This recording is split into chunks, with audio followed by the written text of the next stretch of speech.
Aí galera do YouTube, eu vou ensinar de uma forma bem prática como você gravar a tela do seu celular sem root, ok? Primeiro passo, Play Store.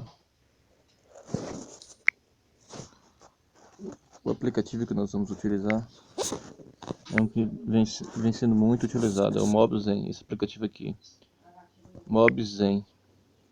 Você clica no Mobzen, vai até o aplicativo, baixa e instala. Depois que tiver baixado e instalado, o meu já está, clica em abrir.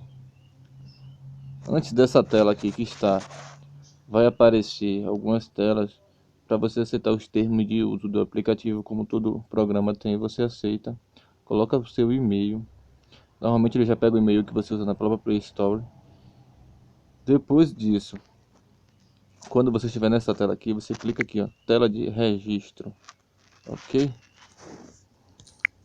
Tela de registro, vai aqui, nesse aplicativo, esse Mzinho que está do lado direito da tela.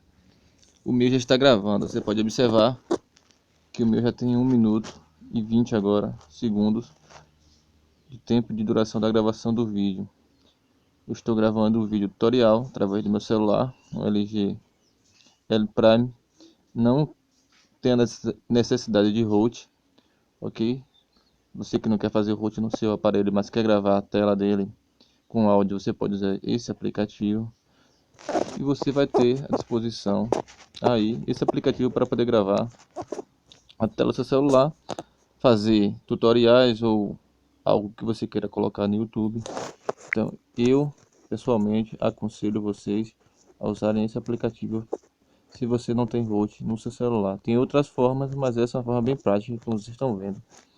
Obrigado pela atenção no vídeo e até mais.